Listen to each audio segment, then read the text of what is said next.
press the bell icon on the YouTube app and never miss another update. Hello, ಹಿಂದಿನ ಕ್ಲಾಸಲ್ಲಿ ನಾನು ನೆಕ್ಸ್ಟ್ನೇ ಲೆಕ್ಕ ತೋರಿಸಿದ್ದೆ ನಿಮಗೆ. 7 ಮತ್ತು 8ನೇ ಲೆಕ್ಕ ತೋರಿಸಿದ್ದೆ. 6ನೇ ಲೆಕ್ಕದಲ್ಲಿ ಏನು ಕೇಳಿದಾರಪ್ಪ ಅಂದರೆ ಚತುರ್ಭುಜನ ಮಾಡಬೇಕಾಗಿದೆ ನಾವು. ಅಂದರೆ ಚತುರ್ಭುಜ ಅಂದರೆ ಅದಕ್ಕೆ ಎಷ್ಟು ಶೃಂಗಗಳಿರುತ್ತೆ? 4 ಶೃಂಗಗಳಿರುತ್ತೆ. ಎಷ್ಟು ಬಾಹುಗಳಿರುತ್ತೆ? 2 ಬಾಹುಗಳಿರುತ್ತೆ. ಆದ್ದರಿಂದ ನೀವು ಚತುರ್ಭುಜವನ್ನು ಮಾಡಬೇಕಾದ್ರೆ ABBCCD ಮತ್ತು DA ಅಂತ ಹೇಳಿ 4 ಸಲ ಏನು ಮಾಡಬೇಕು? ನಾನು ಸೂತ್ರವನ್ನು ಹಾಕಿ 4 ಸರಿ ಉತ್ತರ ಸಮ ಬಂದರೆ ನಾನು ಏನು ಬರಿಬೇಕು? ಅದಕ್ಕೆ ಚೌಕ ಅಂತ ಬರಿಬೇಕು. ಇಲ್ಲದೆ ಹೋದರೆ 2 ಬಾಹು ಸಮ ಬಂದರೆ ಆಯಿತ ಅಂತ ಬರಿಬೇಕು. ಈ ಥರ ನಾನು ಏನು ಮಾಡಬೇಕು? ಚತುರ್ಭುಜ ವಿಧವನ್ನು ನಾನೇನು ಮಾಡಬೇಕು? ಹೆಸರಿಸಬೇಕಾಗಿದೆ. ಈಗ ಇಷ್ಟು ಲೆಕ್ಕ ಕಲ್ತಿರೋದ್ರಿಂದ ನಿಮಗೆ ಒಂದು ಪ್ಲ್ಯಾನ್ ಗೊತ್ತಾಗಿದೆ ಹೆಂಗೆ ಮಾಡಬೇಕು. ನಾನು ದೂರ ಸೂತ್ರ ಯಾವ ಥರ ಹಾಕಬೇಕು, ದೂರ ಸೂತ್ರದಲ್ಲಿ x1 y1 ಯಾವುದು, x2 y2 ಯಾವುದು, ನಾನು ಯಾವ ಥರ ಸೂತ್ರವನ್ನು ಬಿಡಿಸ್ಬೇಕು ಅನ್ನೋದು ಗೊತ್ತಾಗಿದೆ. ಅದಕ್ಕೆ ಅದನ್ನು ನಾನು ನಿಮಗೆ ಮೇನ್ ಪಾಯಿಂಟ್ಸಲ್ಲಿ ತೋರಿಸ್ತೀನಿ ನೋಡ್ರಿ. 6ನೇ ಲೆಕ್ಕ, ಕೆಳಗಿನ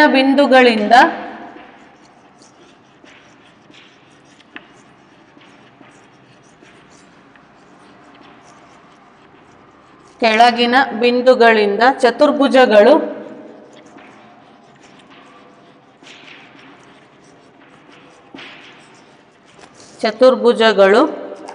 ಉಂಟಾಗುವುದಾದರೆ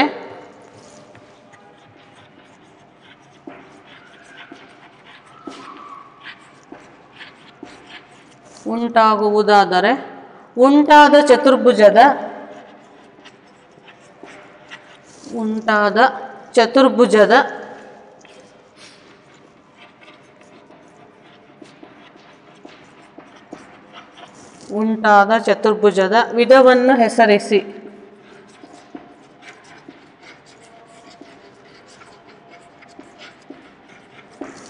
ಮೊದಲಿಗೆ ಇರ್ತಕ್ಕಂಥದ್ದು -1, -2, -1, -2,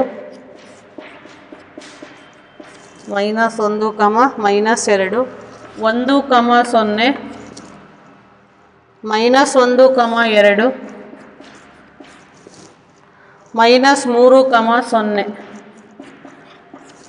ಒಂದು A, ಒಂದು B, ಒಂದು C ಮತ್ತು ಒಂದು D. 4 ಶೃಂಗಗಳಿದ್ದಾವೆ. ಇದು A, ಇದು B, ಇದು C ಮತ್ತು ಇದು D.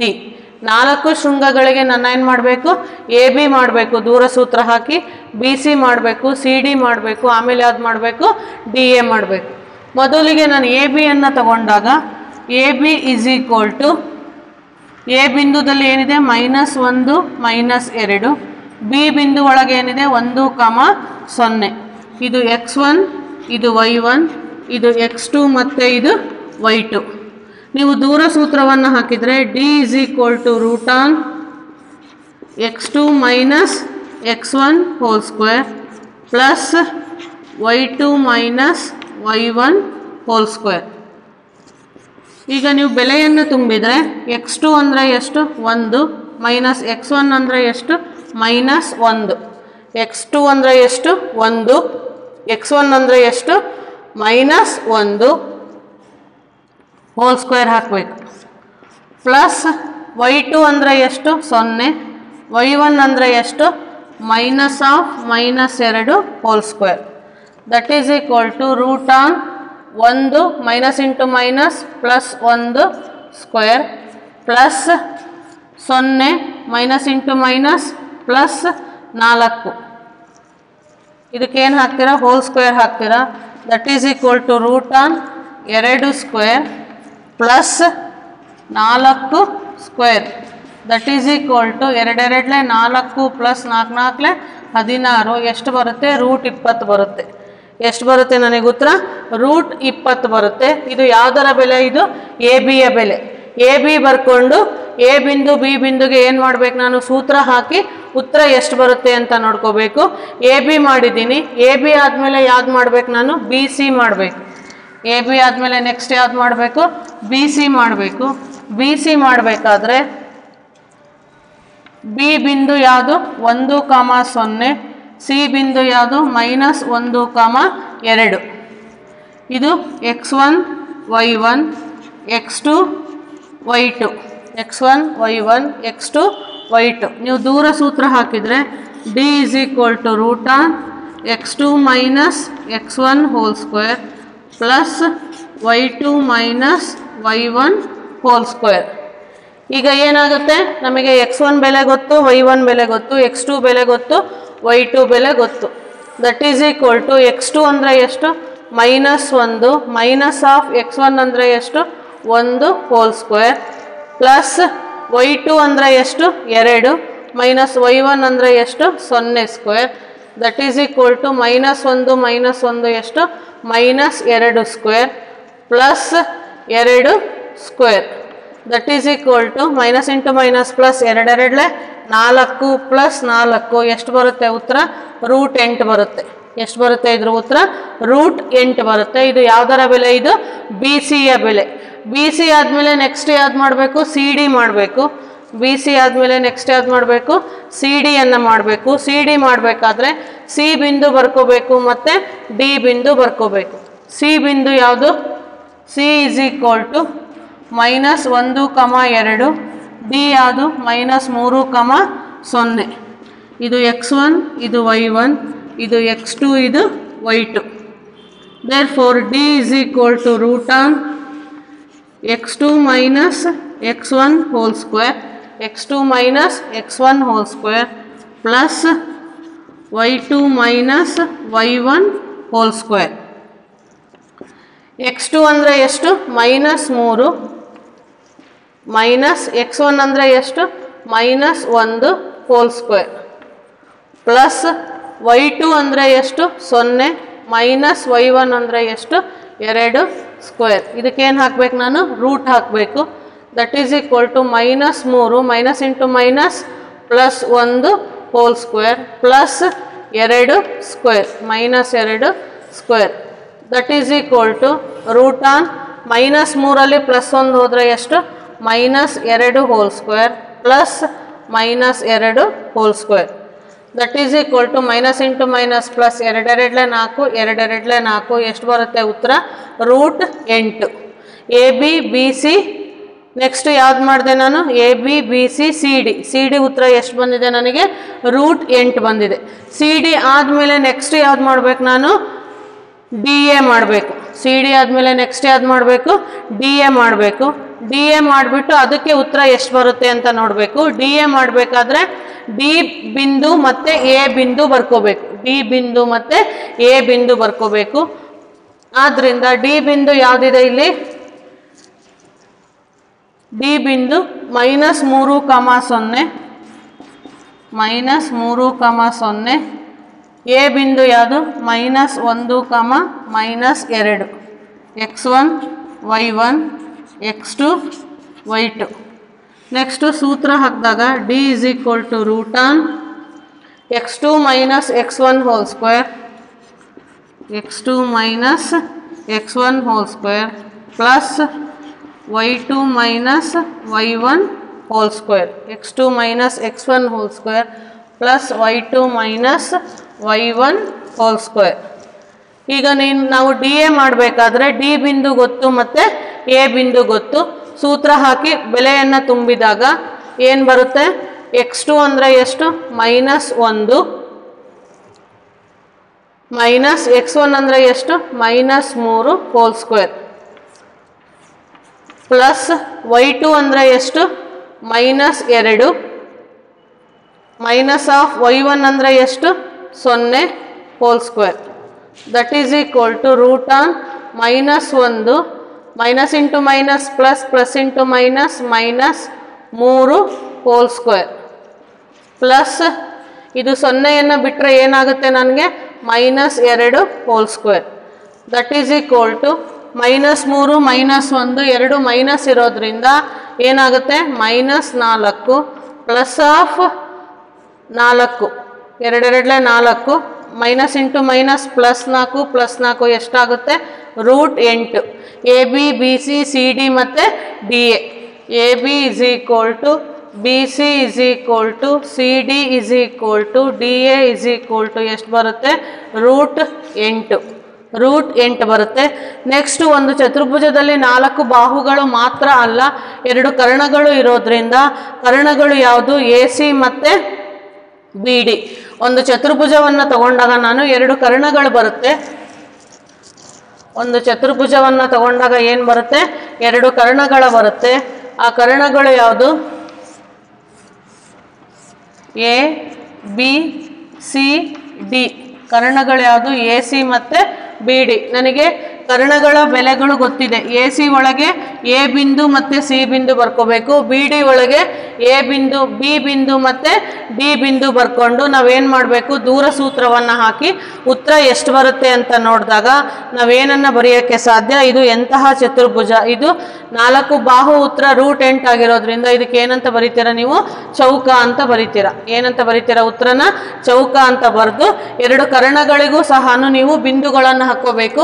ಎ ಅಂದರೆ ಎಷ್ಟು ಹಾಕ್ಕೊಂತೀರಾ? -1 -2. ಎ = ಎಷ್ಟು? -1 -2. ಸಿ = ಎಷ್ಟು ಹಾಕ್ತೀರಾ? ಮೂರನೇದು -1, -2. -1, 2. ಇದಕ್ಕೆ ದೂರ ಸೂತ್ರ ಹಾಕಿ ಎ ಸಿಗೆ ನಾವು ಬೆಲೆಯನ್ನು ಕಂಡುಹಿಡೀರಿ. ನಿಮಗೆ ಇಷ್ಟು ತೋರಿಸಿರೋದ್ರಿಂದ ಇದು ಕಂಡುಹಿಡಿಯೋಕ್ಕೆ ನಿಮಗೆ ಗೊತ್ತಾಗುತ್ತೆ. ನೆಕ್ಸ್ಟ್ ಇನ್ನೊಂದು ಕರ್ಣ ಯಾವುದು? B D. ಬಿ ಡಿ ಕರ್ಣಕ್ಕೆ ಬಿ ಬಿಂದು ಯಾವ್ದು ಬರ್ಕೊತೀರಾ? 1, 0. ಬಿ ಬಿಂದು ಯಾವ್ದು ಬರ್ಕೊತೀರಾ? 1, 0. ಡಿ ಬಿಂದು ಯಾವ್ದು ಬರ್ಕೊತೀರಾ? -3, 0. -3, 0. ನಾವೇನು ಮಾಡಬೇಕು? ಎ ಸಿ ಮತ್ತು ಬಿ ಡಿಯನ್ನು ಮಾಡಿ ಲಾಸ್ಟಿಗೆ ಫೈನಲ್ ಆನ್ಸರನ್ನು ಹೇಳಬೇಕು. ಈ ಥರ ಚತುರ್ಭುಜವನ್ನು ಕೊಟ್ಟಾಗ ನಮಗೆ ಎಷ್ಟು ಸ್ಟೆಪ್ ಆಗುತ್ತೆ ಮಾಡೋಕ್ಕೆ? 6 ಸಲ ನಾವು ಮಾಡಬೇಕಾಗುತ್ತೆ. 6 ಸ್ಟೆಪ್ಗಳನ್ನು ಉಪಯೋಗಿಸ್ಕೊಂಡು ಏನು ಮಾಡಬೇಕು ನಾವು? ದೂರ ಸೂತ್ರ ಹಾಕಿ ಉತ್ತರವನ್ನು ಮಾಡಬೇಕಾಗುತ್ತೆ. ಮಾಡಿದರೆ ನಿಮಗೇನಾಗುತ್ತೆ? ಇದು ಪ್ರಾಕ್ಟೀಸ್ ಆದಂಗೆ ಆಗುತ್ತೆ. ಅಂದರೆ ನಿಮಗೆ ದೂರ ಸೂತ್ರ ಹಾಕಿ ಎಕ್ಸಾಮಲ್ಲಿ ಸಿಂಪಲ್ಲಾಗಿ 2 ಮಾರ್ಕ್ಸಿಗೆ ಕೇಳ್ತಾರೆ. ದೂರ ಸೂತ್ರ ಎಷ್ಟು ಮಾರ್ಕ್ಸಿಗೆ ಕೇಳ್ತಾರೆ? 2 ಮಾರ್ಕ್ಸಿಗೆ ಕೇಳ್ತಾರೆ. ಅಂದರೆ ಅವರು ಬುಕ್ಕಲ್ಲಿರೋ ಬಿಂದುನೇ ಕೊಡಲ್ಲ, ಯಾವ ಬಿಂದುಗಳನ್ನಾದರೂ ಕೊಟ್ಟು ನಿಮಗೆ ಏನನ್ನ ಕೇಳ್ತಾರೆ? ದೂರ ಸೂತ್ರವನ್ನು ಕಂಡುಹಿಡೀರಿ ಅಂತ ಕೇಳ್ತಾರೆ. ಅವಾಗ ನೀವು ಫಸ್ಟಿಗೆ ಸೂತ್ರ ಬರೀರಿ, ಅದಕ್ಕೆ ಅರ್ಧ ಮಾರ್ಕ್ಸ್ ಇರುತ್ತೆ. ನೆಕ್ಸ್ಟ್ ಬಿಂದುಗಳನ್ನು ಗುರುತಿಸ್ಕೊಳ್ರಿ. ಬಿಂದುಗಳನ್ನು ಬೆಲೆಯನ್ನು ತುಂಬಿದಾಗ ನನಗೆ ಫೈನಲ್ ಆಗಿ ಉತ್ತರ ಬರುತ್ತೆ, ಅದಕ್ಕೆ 1 ಮಾರ್ಕ್ಸ್ ಇರುತ್ತೆ. ಆದ್ದರಿಂದ ಇದರಲ್ಲಿ ಸೂತ್ರ ತುಂಬಾ ಇಂಪಾರ್ಟೆಂಟು. ಸೂತ್ರಕ್ಕೆ ಮಾರ್ಕ್ಸ್ ಇರೋದ್ರಿಂದ ಪ್ರತಿ ಸಲ ಲೆಕ್ಕ ಮಾಡಬೇಕಾದ್ರೂ ನೀವೇನನ್ನು ಹಾಕಬೇಕಾಗುತ್ತೆ? ಸೂತ್ರವನ್ನು ಹಾಕಬೇಕಾಗುತ್ತೆ. D = x2 - x1 + y2 - y1. ಇದು ದೂರ ಸೂತ್ರದ ಮೇಲೆ ಇರ್ತಕ್ಕಂಥ ಲೆಕ್ಕಗಳು. ತ್ರಿಭುಜ ಕೇಳಿದರೆ 3 ಬಿಂದು ಕೊಡ್ತಾರೆ, ಚತುರ್ಭುಜ ಕೇಳಿದರೆ 4 ಬಿಂದು ಕೊಡ್ತಾರೆ. ಅಥವಾ ಆ ಥರ ಮಾಡೋದು ನಿಮಗೆ ಗೊತ್ತಿರುತ್ತೆ. 7, 8 ಲೆಕ್ಕದಲ್ಲಿ ತೋರಿಸಿದೆ ನಾನು. ಮೂಲ ಬಿಂದು ಕೊಟ್ಬಿಟ್ಟು ಎಕ್ಸ್ ಮತ್ತು ವೈ ಅಲ್ಲಿ ಎಕ್ಸ್ ಬೆಲೆ ಆದರೂ ಕೇಳ್ಬೋದು ಅಥವಾ ವೈ ಬೆಲೆ ಆದರೂ ಕೇಳ್ಬೋದು. ಇದು ದೂರ ಸೂತ್ರದ ಮೇಲೆ ಇರ್ತಕ್ಕಂಥ ಲೆಕ್ಕಗಳು.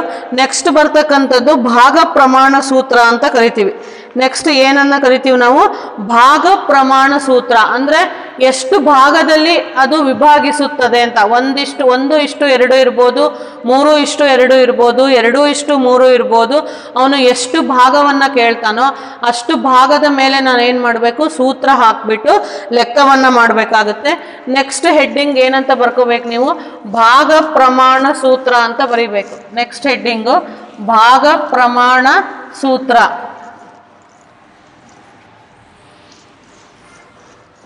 ನೆಕ್ಸ್ಟ್ ಹೆಡ್ಡಿಂಗ್ ಏನು ಬರೀತೀರಾ? ಭಾಗ ಪ್ರಮಾಣ ಸೂತ್ರ ಅಂತ ಬರೀತೀರಾ. ನೆಕ್ಸ್ಟ್ ಹೆಡ್ಡಿಂಗು ಭಾಗ ಪ್ರಮಾಣ ಸೂತ್ರ.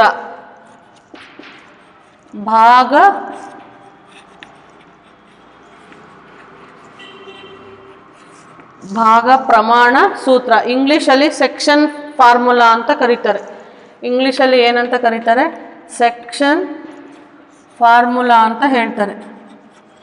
ಇದಕ್ಕೆ ನಾವು ಭಾಗ ಪ್ರಮಾಣ ಸೂತ್ರ, ಭಾಗ ಪ್ರಮಾಣ ಸೂತ್ರ ಅಥವಾ ಏನಂತ ಕರಿತೀವಿ? ಸೆಕ್ಷನ್ ಫಾರ್ಮುಲಾ ಅಂತ ಕರಿತೀವಿ. ಆ ಸೂತ್ರ ಏನಿದೆಪ್ಪ ಅಂತಂದರೆ Ax1 y1 Ax1 y1 ಮತ್ತು Bx2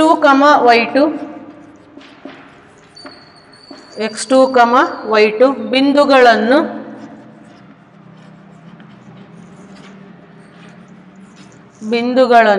ಸೇರಿಸಿರುವ ರೇಖಾಖಂಡವನ್ನು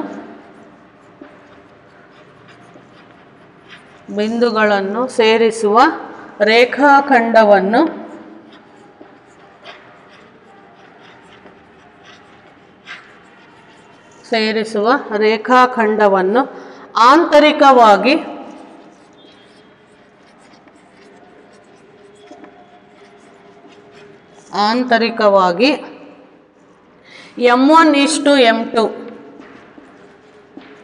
m1:m2 ಅನುಪಾತದಲ್ಲಿ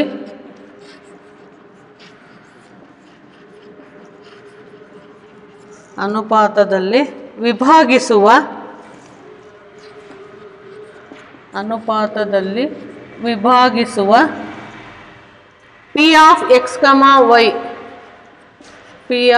x, y ಬಿಂದುವಿನ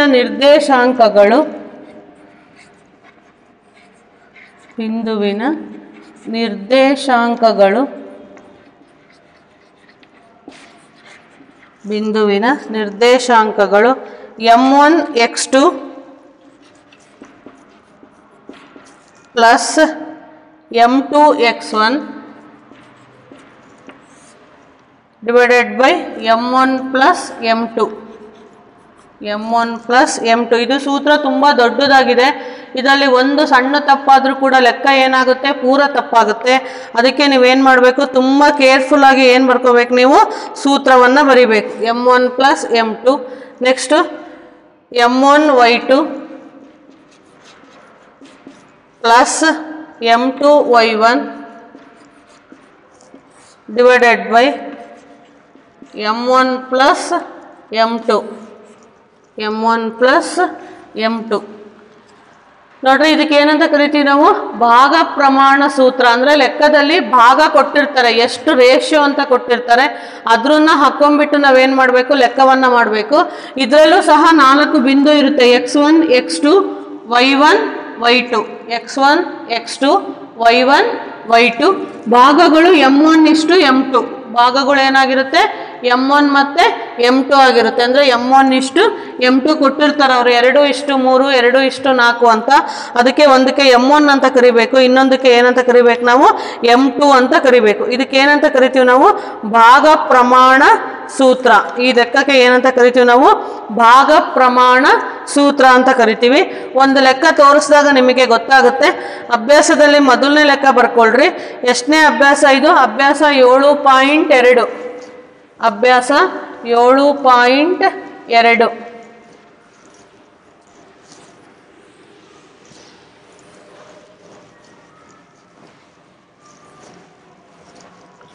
ಅಭ್ಯಾಸ 7.2 -1, 7.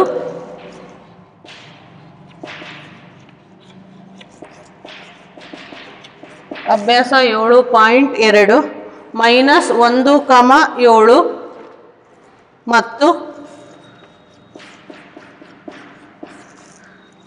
ಮತ್ತು 4, -3. 4, -3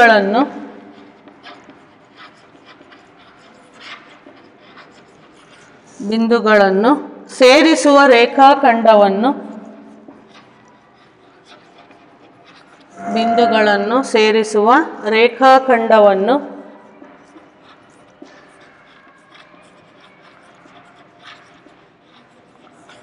ರೇಖಾಖಂಡವನ್ನು 2:3 ಅನುಪಾತದಲ್ಲಿ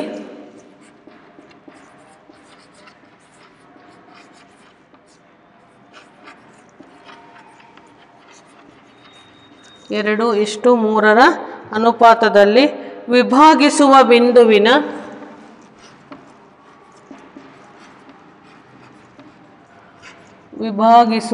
ಬಿಂದುವಿನ ನಿರ್ದೇಶಾಂಕಗಳನ್ನು ಕಂಡುಹಿಡಿಯಿರಿ.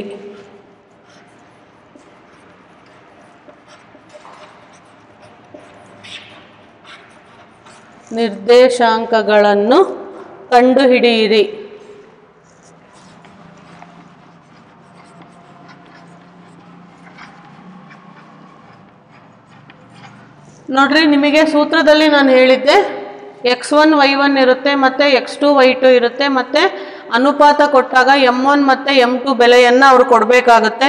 ಆದ್ದರಿಂದ ನಿಮಗೆ ಅದ್ರ ಪ್ರಕಾರ ಇಲ್ಲಿ m1 ಎಷ್ಟಾಗುತ್ತೆ 2 ಆಗುತ್ತೆ, m2 ಎಷ್ಟಾಗುತ್ತೆ 3 ಆಗುತ್ತೆ. ಇದು x1, ಇದು y1, ಇದು x2 ಮತ್ತು ಇದು y2. ಈ ಥರ 4 ಮತ್ತು 2 6 ಬೆಲೆಗಳನ್ನು ಕೊಟ್ಟಾಗ ನೀವೇನು ಮಾಡಬೇಕು, ಭಾಗ ಪ್ರಮಾಣ ಸೂತ್ರವನ್ನು ಹಾಕಿ ಲೆಕ್ಕವನ್ನು ಮಾಡಬೇಕಾಗುತ್ತೆ. ಆದ್ದರಿಂದ ಭಾಗ ಪ್ರಮಾಣ ಸೂತ್ರ ಏನು, x, y is equal to m1 x2. ಸೂತ್ರ ಏನು, x, y is equal to m1 x2 plus m2 x1 divided by m1 plus m2 comma ಹಾಕಿ. Next m1 y2 plus m2 y1 divided by m1 plus m2 divided by m1 plus m2. ನಿಮಗೆ ಇಲ್ಲಿ ಬೆಲೆಗಳನ್ನು ಬರಿತೀನಿ ನೋಡ್ರಿ. m1 ಅಂದರೆ ಎಷ್ಟು ತಗೊತೀರಾ 2, m2 ಅಂದರೆ ಎಷ್ಟು ತಗೊತೀರಾ 3, x1 ಅಂದರೆ ಎಷ್ಟು ತಗೊತೀರಾ -1, y1 ಅಂದರೆ ಎಷ್ಟು ತಗೊತೀರಾ 7, ನೆಕ್ಸ್ಟು x2 ಅಂದರೆ ಎಷ್ಟು ತಗೊತೀರಾ 4, y2 ಅಂದರೆ ಎಷ್ಟು ತಗೊತೀರಾ -3.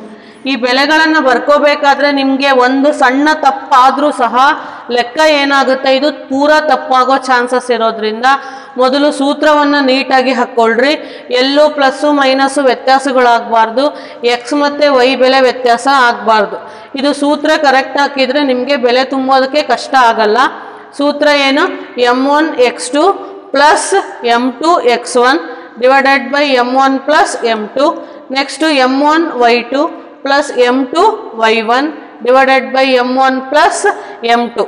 ಈ ಸೂತ್ರದಲ್ಲಿ ಅನುಪಾತನ ನಾನು m1 ಮತ್ತು m2 ಅಂತ ತಗೋಬೇಕು. ಅನುಪಾತನ ಏನಾಗಿ ತಗೋಬೇಕು, ನಾನು m1 ಮತ್ತು m2 ಅಂತ ತಗೋಬೇಕು. ಆದ್ದರಿಂದ m1 ಇಸ್ ಈಕ್ವಲ್ ಟು ಎಷ್ಟು 2, m2 ಇಸ್ ಈಕ್ವಲ್ ಟು ಎಷ್ಟು 3. ಇದು x1 y1, ಇದು x2 ಮತ್ತು ಇದು y2. x1 ಅಂದರೆ ಎಷ್ಟು -1, y1 ಅಂದರೆ ಎಷ್ಟು 7, x2 ಅಂದರೆ ಎಷ್ಟು 4, y2 ಅಂದರೆ ಎಷ್ಟು -3. m1 ಅಂದರೆ ಎಷ್ಟು ಬರಿತೀರಾ 2 ಬರಿತೀರಾ, x2 ಅಂದರೆ ಎಷ್ಟು ಬರಿತೀರಾ 4 ಬರಿತೀರಾ, ಪ್ಲಸ್ m2 ಅಂದರೆ ಎಷ್ಟು ಬರಿತೀರಾ 3 ಬರಿತೀರಾ, x1 ಅಂದರೆ ಎಷ್ಟು ಬರಿತೀರಾ -1 ಬರಿತೀರಾ, divided by m1 plus m2 ಅಂದರೆ 2 ಪ್ಲಸ್ 3. ಇವೆರಡರ ಮಧ್ಯೆ ಏನು ಹಾಕಬೇಕಾಗುತ್ತೆ, ನೀವು ಕಾಮ ಹಾಕಬೇಕು. ಎರಡರ ಮಧ್ಯೆ ಯಾವ ಚಿಹ್ನೆಯನ್ನು ಹಾಕಬೇಕು, ನೀವು ಕಾಮವನ್ನು ಹಾಕಬೇಕು. ನೆಕ್ಸ್ಟ್ m1 ಅಂದರೆ ಎಷ್ಟು 2, y2 ಅಂದರೆ ಎಷ್ಟು -3, ಪ್ಲಸ್ m2 ಅಂದರೆ ಎಷ್ಟು 3, y1 ಅಂದರೆ ಎಷ್ಟು 7, ಡಿವೈಡೆಡ್ ಬೈ m1 ಅಂದರೆ ಎಷ್ಟು 2 ಪ್ಲಸ್ 3, 2 ಪ್ಲಸ್ 3. ಬೆಲೆಗಳನ್ನು ಹಾಕಿ ಆದಮೇಲೆ ಇನ್ನೊಂದ್ಸಲಿ ಚೆಕ್ ಮಾಡಿಕೊಳ್ರಿ. x1 ಇರೋ ಹತ್ರ y1, x2 ಇರೋ ಹತ್ರ y2 ಈ ಥರ ಕನ್ಫ್ಯೂಸ್ ಆದರೆ ಲೆಕ್ಕ ಪೂರ ತಪ್ಪಾಗುತ್ತೆ. ಆದ್ದರಿಂದ ಒಂದು ಸಲ ನೀವು ಎಡಭಾಗದಲ್ಲಿ ಏನು ಮಾಡಬೇಕು, ಬೆಲೆಗಳನ್ನು ಬರ್ಕೋಬೇಕು. m1 ಅಂದರೆ ಎಷ್ಟು ಬರ್ಕೋಬೇಕು, m2 ಅಂದರೆ ಎಷ್ಟು ಬರ್ಕೋಬೇಕು, x1 x2 ಎಲ್ಲ ಎಷ್ಟು ಬರ್ಕೋಬೇಕು ಅಂತ ಬರ್ಕೊಂಡು ನೀವು ಆಮೇಲೆ ಏನು ಮಾಡಬೇಕು, ಬೆಲೆಗಳನ್ನು ತುಂಬಬೇಕು. 4 2 ಎಷ್ಟು 8, plus into minus minus 3 1 3 -3 divided by 3 2 ಎಷ್ಟು 5, ಕಾಮ ಹಾಕ್ರಿ. Plus into minus minus 3 2 6, plus into plus plus 7 3 ಎಷ್ಟು 21 ಡಿವೈಡೆಡ್ ಬೈ 3 2 ಎಷ್ಟು 5. ಇದಕ್ಕೆ ಏನು ಹಾಕ್ತೀರಾ, ಒಂದು ಬ್ರಾಕೆಟ್ ಹಾಕ್ತೀರಾ. ಇವೆರಡರ ಮಧ್ಯೆ ಏನು ಹಾಕಬೇಕು, ನೀವು ಕಾಮವನ್ನು ಹಾಕಬೇಕು. 8ರಲ್ಲಿ 3 ಹೋದರೆ ಎಷ್ಟು 5 ಡಿವೈಡೆಡ್ ಬೈ 5, ಕಾಮ 21ರಲ್ಲಿ 6 ಹೋದರೆ ಎಷ್ಟು 21ರಲ್ಲಿ 6 ಹೋದರೆ 15. ಆದ್ದರಿಂದ 15 ಡಿವೈಡೆಡ್ ಬೈ 5, 5 1 5 1 ಬರುತ್ತೆ, 5 3 15. ಆದ್ದರಿಂದ ಉತ್ತರ ಎಷ್ಟು ಬರುತ್ತೆ 1, 3. ಈ 1, 3 ಉತ್ತರಕ್ಕೆ ನಾನು ಏನಂತ ಕರಿಬೇಕು, x, y. x, y is equal to 1, 3. x, y is equal to 1, 3. ಈ ಥರ ನಿಮಗೆ ಲೆಕ್ಕವನ್ನು ಕೊಟ್ಟಾಗ ನೀವೇನು ಮಾಡಬೇಕು, ಅದಕ್ಕೆ ಭಾಗ ಪ್ರಮಾಣ ಸೂತ್ರವನ್ನು ಹಾಕಿ m1 m2 ಬೆಲೆ ಹಾಕಬೇಕು. x1 x2 y1 y2 ಬೆಲೆಗಳನ್ನು ಸಬ್ಸ್ಟಿಟ್ಯೂಟ್ ಮಾಡಿದರೆ ನನಗೆ ಕೊನೆಗೆ ಏನು ಉತ್ತರ ಬರುತ್ತೆ, x ಮತ್ತು y ಬೆಲೆ ನನಗೆ ಸಿಗುತ್ತೆ. ಆ ಎಕ್ಸ್ ವೈ ಅನ್ನು ಯಾತ್ರಲ್ಲಿ ಇಡಬೇಕು, ನಾನು ಬ್ರಾಕೆಟಲ್ಲಿ ಇಡಬೇಕು. ಈ ಥರ ಇದಕ್ಕೆ ನಾವೇನಂತ ಕರಿತೀವಿ, ಭಾಗ ಪ್ರಮಾಣ ಸೂತ್ರ ಅಂತ ಕರಿತೀವಿ. ಇದಕ್ಕೆ ಏನಂತ ಕರಿತೀವಿ ನಾವು, ಭಾಗ ಪ್ರಮಾಣ ಸೂತ್ರ ಅಂತ ಹೇಳ್ತೀವಿ. ಅದೇ ಥರ ಈಗ ಎರಡನೇ ಲೆಕ್ಕ ಬರ್ಕೊಳ್ರಿ. ಎರಡನೇ ಲೆಕ್ಕದಲ್ಲಿ ತ್ರೈಭಾಜಕ ಬಿಂದುಗಳು ಅಂತ ಕೊಟ್ಟಿದ್ದಾರೆ. ಅವರು ಲೆಕ್ಕ ನೋಡ್ರಿ, 4, -1 ಮತ್ತು 2, -3 ಬಿಂದುಗಳನ್ನು ಸೇರಿಸುವ ರೇಖಾಖಂಡದ ತ್ರೈಭಾಜಕ. ತ್ರೈ ಅಂದರೆ ಎಷ್ಟು, 3. ತ್ರೈ ಅಂದರೆ ಎಷ್ಟು ನಮಗೆ ಗೊತ್ತಿರೋದು 3. ದ್ವಿ ಅಂದರೆ ಎಷ್ಟು, 2. ದ್ವಿಭಾಜಕ ಅಂದರೆ 1:1, 2 ಆಗಬೇಕು. ತ್ರೈಭಾಜಕ ಅಂದರೆ ಎಷ್ಟು, 3 ಆಗಿರೋದ್ರಿಂದ ನೀವು ಬರೀಬೇಕಾದ್ರೆ 1:2. ಏನಂತ ಬರೀತೀರಾ ನೀವು, ಅನುಪಾತ ಯಾವ ಥರ ಬರ್ಕೋಬೇಕು, 1:2 ಅಂತ ಬರ್ಕೋಬೇಕು. x1 y1 ಗೊತ್ತಿರುತ್ತೆ, x2 y2 ಗೊತ್ತಿರುತ್ತೆ. ಅದ್ರ ಪ್ರಕಾರ ನಾವು ಸೂತ್ರವನ್ನು ಹಾಕಿದಾಗ ನನಗೇನು ಸಿಗುತ್ತೆ, ಉತ್ತರ ಸಿಗುತ್ತೆ. ಆದ್ದರಿಂದ ನಾವು ಎರಡನೇ ಲೆಕ್ಕವನ್ನು ಬರ್ಕೊಂಡಾಗ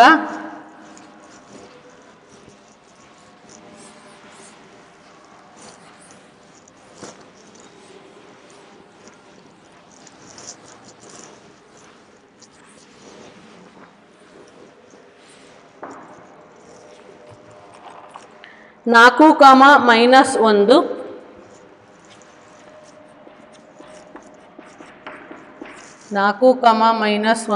ಮತ್ತು -2, -3 ಬಿಂದುಗಳನ್ನು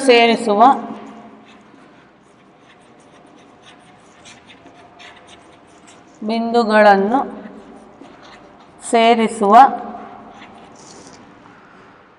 ರೇಖಾಖಂಡದ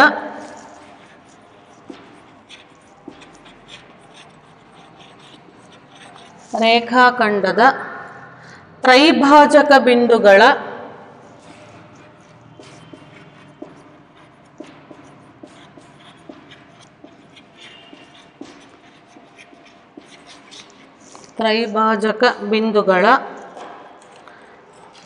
ನಿರ್ದೇಶಾಂಕಗಳನ್ನು ಕಂಡುಹಿಡಿಯಿರಿ.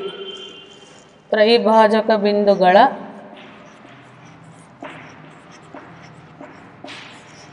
ನಿರ್ದೇಶಾಂಕಗಳನ್ನು ಕಂಡುಹಿಡಿಯಿರಿ.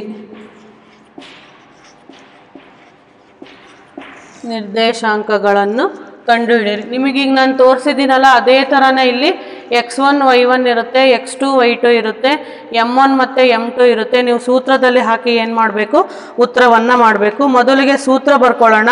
ಸೂತ್ರ ಬರ್ಕೊಂಡಾಗ ಏನಾಗುತ್ತೆ, m1 x2 ಸೂತ್ರ ಏನು, x, y = m1 x2 plus m2 x1 divided by m1 plus m2 ಕಾಮ ಹಾಕಬೇಕು. ನೆಕ್ಸ್ಟ್ m1 y2 ಇದೇ ಥರ y ಬರೀರಿ, m1 y2. ನೀವು ನೆನಪಿಟ್ಕೊಳ್ಳೋದು ಹೆಂಗೆ, m1 m2 m1 m2 m1 m2 m1 m2 x2 x1 y2 y1. ಇಲ್ಲಿ ಯಾವುದು ಮೈನಸ್ಸೇ ಬರಲ್ಲ, ಆದ್ದರಿಂದ ಲೆಕ್ಕ ಏನು ಕಷ್ಟ ಆಗಲ್ಲ. m2 y1 divided by m1 plus m2. ಇದಕ್ಕೇನು ಹಾಕ್ತೀರಾ ನೀವು, ಬ್ರಾಕೆಟ್ ಹಾಕ್ತೀರಾ. ಈಗ ನೀವು ಬರ್ಕೊಂಡಾಗ ಏನಾಗುತ್ತೆ, m1 = ಎಷ್ಟು, ತ್ರೈಭಾಜಕ ಅಂದರೆ ನಾನೇನು ಹೇಳಿದೆ, 1:2 ಅಂತ ತಗೋಬೇಕು. ತ್ರೈಭಾಜಕ ಅಂದರೆ ಎಷ್ಟು ತಗೋಬೇಕು, ತ್ರೈ ಅಂದರೆ 3, ಕೂಡಿದಾಗ 3 ಬರಬೇಕು. ಆದ್ದರಿಂದ ತ್ರೈಭಾಜಕ ಅಂದರೆ 1:2 ತಗೋಬೇಕು. ತ್ರೈಭಾಜಕ ಅಂದರೆ ವಾಕ್ಯದಲ್ಲಿ ಕೊಟ್ಟಿದ್ದಾರೆ, ನೀವೇ ಬರ್ಕೋಬೇಕಾದ್ರೆ ಅನುಪಾತನ ನೀವೇ ಬರ್ಕೋಬೇಕು. ತ್ರೈಭಾಜಕ ಅಂದರೆ ಎಷ್ಟು ತಗೊತೀರಾ, 1:2. 1 ಕೂಡಿದ್ರೆ ಎಷ್ಟಾಗುತ್ತೆ, 3 ಆಗುತ್ತೆ. ದ್ವೈಭಾಜಕ ಅಂದರೆ ಎಷ್ಟು ತಗೋಬೇಕು, 1:1 ತಗೋಬೇಕು. ಆದ್ದರಿಂದ ಅವರು ಅನುಪಾತನ ಕೊಟ್ಟಿಲ್ಲ, ವಾಕ್ಯ ರೂಪದಲ್ಲಿ ಕೊಟ್ಟಿದ್ದಾರೆ. m1 ಅಂದರೆ ಎಷ್ಟು, 1, m2 ಅಂದರೆ ಎಷ್ಟು, 2, x1 ಅಂದರೆ ಎಷ್ಟು, 4, y1 ಅಂದರೆ ಎಷ್ಟು, -1, x2 ಅಂದರೆ ಎಷ್ಟು, -2, y2 ಅಂದರೆ ಎಷ್ಟು, -3. ಇದಿಷ್ಟು ಅವರು ಕೊಟ್ಟಿರ್ತಕ್ಕಂಥದ್ದು. ಈ ಥರ ನೀವು ಎಡಗಡೆ ಬರ್ಕೊಂಡ್ರೆ ನಿಮಗೆ ಆ ಬೆಲೆಗಳನ್ನು ತುಂಬಬೇಕಾದ್ರೆ ಏನೂ ತಪ್ಪುಗಳು ಆಗಲ್ಲ. ಆದ್ದರಿಂದ that is equal to m1 ಅಂದರೆ ಎಷ್ಟು, 1, x2 ಅಂದರೆ ಎಷ್ಟು -2 ಪ್ಲಸ್ m2 ಅಂದರೆ ಎಷ್ಟು 2, x1 ಅಂದರೆ ಎಷ್ಟು 4 ಡಿವೈಡೆಡ್ ಬೈ m1 ಅಂದರೆ 1 + 2. ಮಧ್ಯದಲ್ಲಿ ಏನು ಹಾಕಬೇಕು ಕಾಮ ಹಾಕಬೇಕು. ನೆಕ್ಸ್ಟ್ m1 ಅಂದರೆ ಎಷ್ಟು 1, y2 ಅಂದರೆ ಎಷ್ಟು -3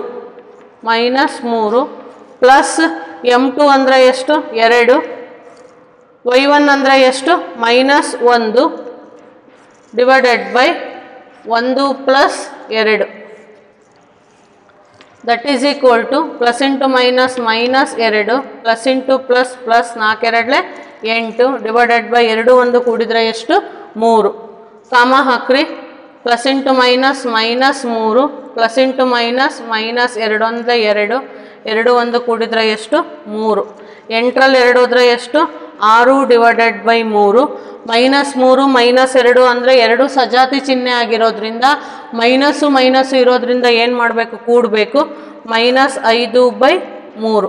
ಭಾಗ ಆಗೋದಿದ್ರೆ ನೀವು ಭಾಗಿಸ್ರಿ. 3 2 6 2, -5/3.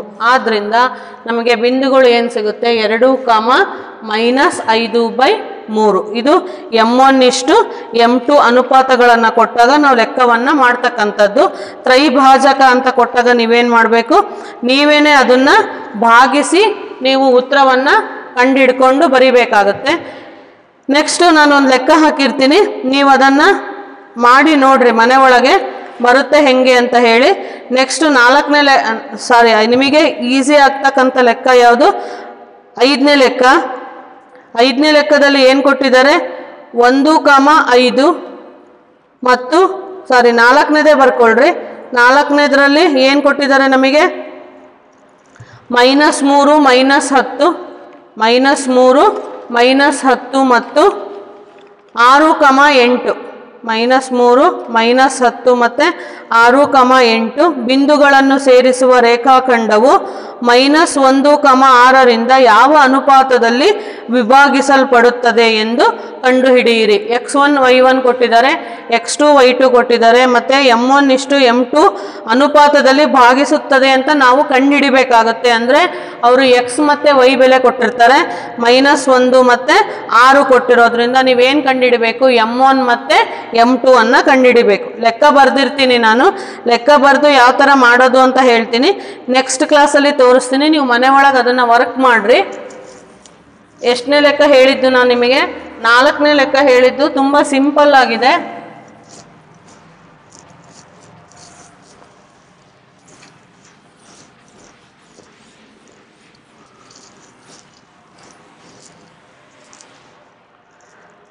-3,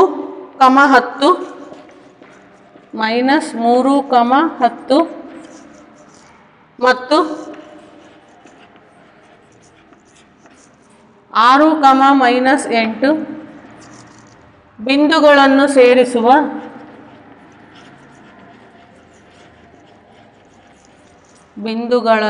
ಸೇರಿಸುವ ರೇಖಾಖಂಡವು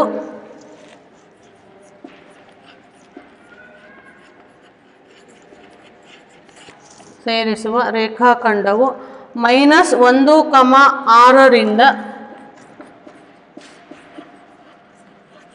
6ರಿಂದ ಯಾವ ಅನುಪಾತದಲ್ಲಿ ವಿಭಾಗಿಸಲ್ಪಡುತ್ತದೆ?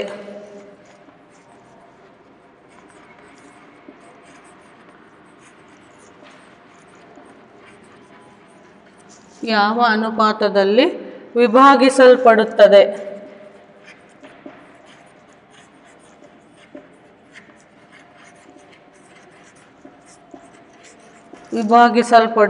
ಎಂದು ಕಂಡುಹಿಡಿಯಿರಿ.